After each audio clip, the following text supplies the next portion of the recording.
Good evening. Welcome to St. Peter's in Hove. I'm Father Alexander. It's another sweltering evening. And so, what better time to talk about the Holy Bible to make our 186th step in our walking tour? And we're going to be looking at Psalm 103, brackets 104. This is a beautiful psalm about creation, or as we call it nowadays, so often, the environment. Um, Here it goes. Bless the Lord, my soul. My Lord God, how great you are, clothed in majesty and glory, wrapped in light as in a robe. You stretch out the heavens like a tent. Above the rains you build your dwelling. You make the cloud your chariot. You walk on the wings of the wind.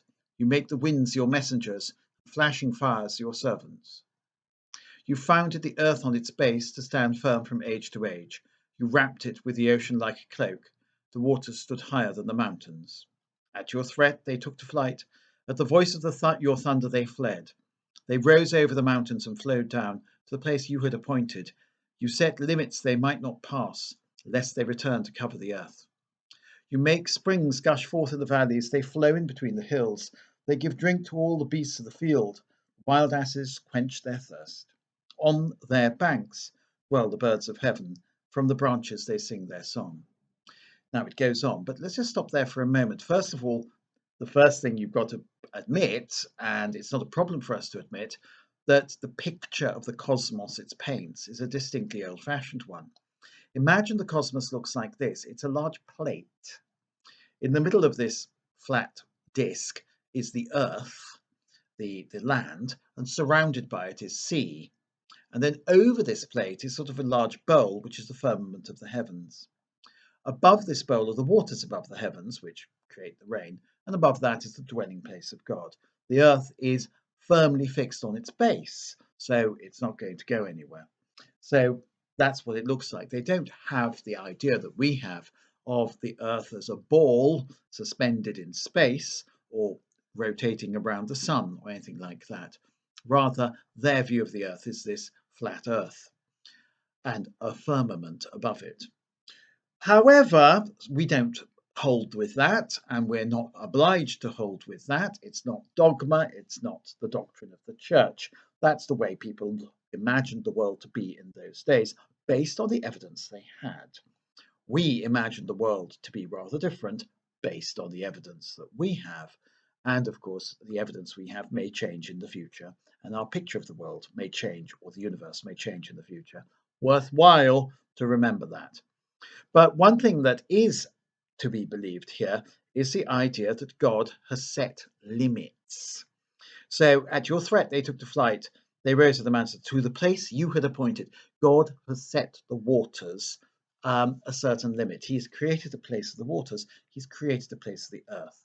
Now, it's clear to me that the person who's written this psalm has read the first account of creation in Genesis. And this psalm is, if you like, a sort of meditation on that account. A midrash is the actual technical term, a story about a story. So God has given order to the earth. So God created the earth, God ordered the earth, and God in his providence rules the earth. The other thing is that this will not go down well with modern people. They would say, well, there's a spring in the valley over there. Well, how do springs work? Well, we know how springs work. We've all been to school and we've told how springs gush forth because there's a level of impermeable soil and it forces or impermeable rock, which forces the water to come out when it does. There are, I've seen many examples of this, of springs. There's one in the South Downs I came across some years ago, and there's several in Malta. I remember as a small boy growing up in a very dry and arid country. It was always a great delight to find a spring in the valleys. There are several valleys in Malta that have springs. There's even a spring under the city of Valletta. In fact, it comes up underneath the Archbishop's Palace, and I've been privileged to see it. Anyway, the point about this is springs are purely accidental. According to scientists, yes. You know, you have a spring because you've got one layer of rock on top of another layer of rock and the water has to come out somewhere.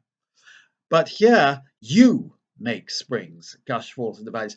God intended the spring. And the spring is there to give drink to all the beasts of the fields. The wild ashes quench their thirst. Wild donkeys that wander around, every now and then they turn up at the spring and they drink and then they go away. Presumably those wild donkeys will never go too far from the spring.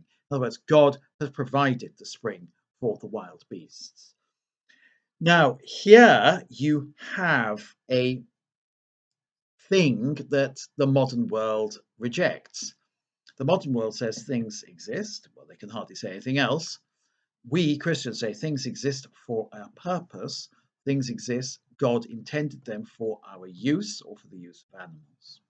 In other words, things don't just exist. Things exist for a reason, and things exist for a cause, and things exist to promote the good of the creatures around them.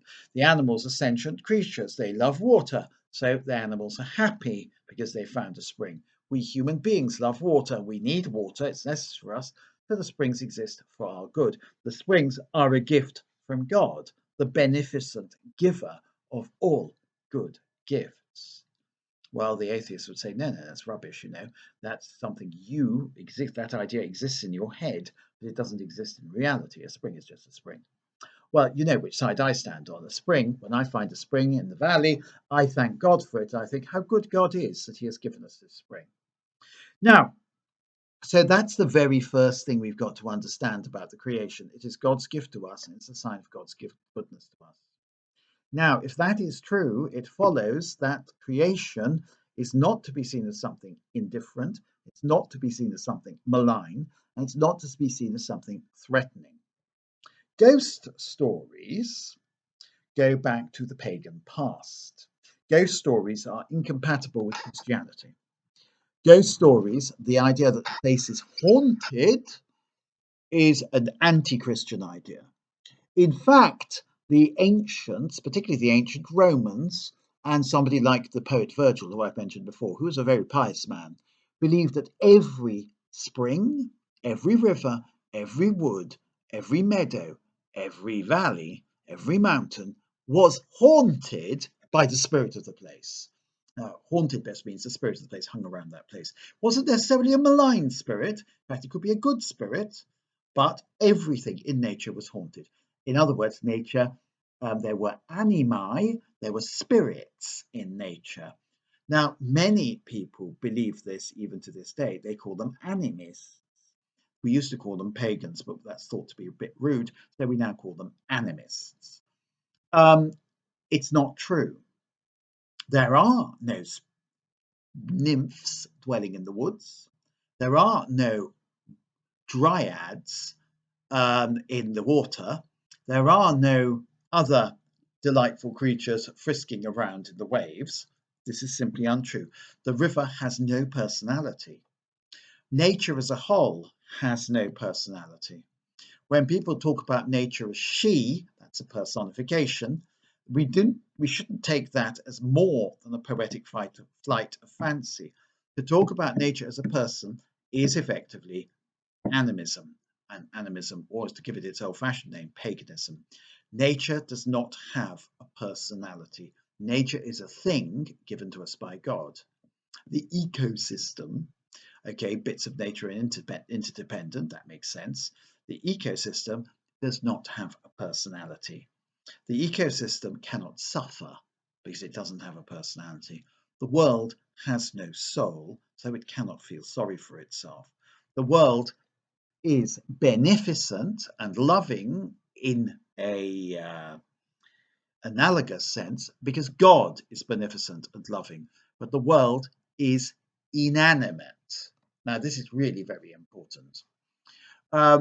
If we say the world is animate, we really go down a very strange path. It's not, okay?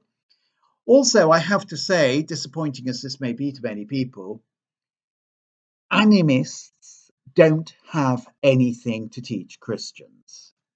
Rather, it's the other way around. And that's not me being arrogant, that's just the way it is. Animism represents a less developed form of thought. Animists are frequently terrified of the world. The volcano is angry, we're all going to die. No, the volcano isn't angry. It just happens to be the fact that volcanoes erupting and these things happen. You're unwise if you built your house on top of a volcano, yeah, but you should have made precautions about that, as indeed they do in Sicily and indeed outside Naples. They have precautions. They have volcanologists who study volcanoes. So the idea that suddenly we're all going to be destroyed by the god Vulcan is just simply not going to happen, because we'll have warnings about volcanoes and so on, eruptions. So animus represents something, well, literally from the Dark Ages.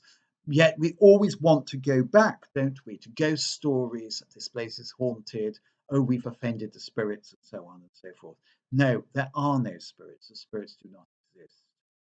And indeed, the first chapters of Genesis, and indeed the Psalm, are there to illustrate to us that the spirits don't exist. Forget the spirits. Because don't forget, all the people around the Jews at that time, around the Israelites, did believe in spirits and did believe that these spirits had to be placated. The god of the storm had to be placated. The god of the rain had to be placated. And hence you had to have human sacrifice. But you walk on the wings of the wind. God has nature is subordinate to God. It's not nature is a God. No, God is God. Nature is that which God has created. And it has no personality. Well, anyway, I won't labour this point. Oh, I've laboured it quite a lot because I see we're 11 minutes. Anyway, I might just say a bit more then about this psalm in another video. Okay, that's enough for now. All the best.